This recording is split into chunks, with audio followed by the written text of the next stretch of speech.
So Darnyelle, let's talk a little bit in terms of how one goes about getting started, because we talked a lot about just the entire system, what people need to think about before they start a business. But how do you choose what business to actually start? Like, what does that process look like in terms of where do you want to dip your toe in to begin with? Can you talk about that a little bit? Sure. Absolutely. I would say you start a business that solves a real problem, right? And I know that might not really give you a lot of help. So let me break it down for you. And the reason why I say that is again, because we talked earlier about the universal law of business, which says find a group of people who have the problem that you solve that are ready right now to pay for a solution to that problem. So whatever you're doing needs to solve a problem. If you are a great singer and you have an amazing voice, but no one wants to hire you to sing at their wedding or bar mitzvah or funeral, then that is not the business that you need to start. And this is where your skills come in, right? So every single day in your career, wherever you work, whether you're a teacher or a nurse or you work in corporate America, you've been gaining skills. And these skills are what I like to call transferable, meaning they can go from industry to project.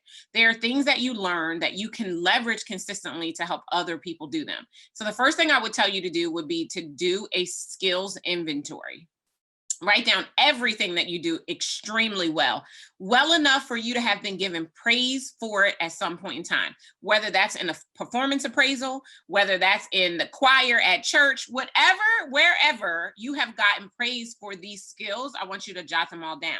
Once you jot all of those skills down, the next thing that you want to do, and so in the column next to it, is how these skills solve a problem and what is the problem that they solve, right? So you're going to create two more columns. So the next, right next to the skill is going to be how do these skills solve a problem? And then what is the problem that I most want to solve using this skill?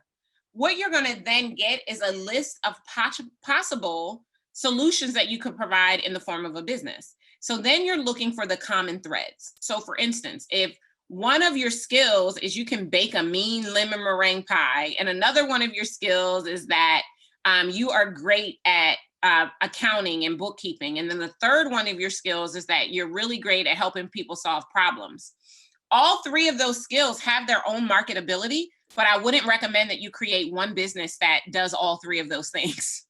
So now you're looking for the common threads amongst your skills to see what your firm or practice could do to help people to solve their problem. So for instance, in this particular case, you're great at helping people solve their problems and you're really great at accounting and bookkeeping.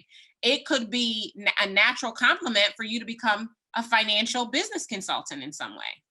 So you take the skill sets that you have around money management and numbers and, crunching and spreadsheets and all of that, and you marry it with your ability to help people to solve problems because of your level of creativity. And now you're ready to go out and consult, right? So that's the first step.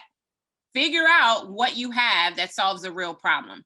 Once you figure out what it is that you do that solves a real problem, identify what audience you want to solve it for. So there are 8 billion people, I think, in the world right now. So you really only need, in order for it to be a viable target market, depending upon what you read, there are a couple of different schools of thought. But in general, they say if you have as little as 10,000 people that are interested in that thing, it's a viable market, right? So you just want to go find a group of people that have that problem that are looking for somebody to help them. And as an extension of that process, you then want to find out where are these people gathering in large enough numbers so that if you go and find them there or go talk to them there, because we're talking about great Black speakers, right? If you go and you book a talk to have a conversation with these people about this problem that you can solve, that they are actively seeking a solution for, you're going to have people in that room who want to go to the next step with you and figure out how you can actually help them. Whatever you've shared with them was great, but it is not enough for them to get the transformation they are seeking. So they're going to need to dig deeper with you. And here you go, offering you an opportunity to have your first client. It's really that simple. What you charge when you're first getting started, my opinion is you don't look at what the industry is charging. Who cares what your industry is charging? People will pay more than you think for the right program that has been packaged and positioned well.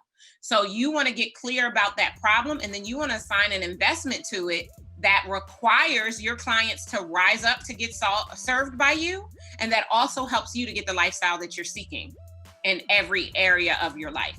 And that's the easiest way to start, Lawrence. Those are the first 3 steps, I believe.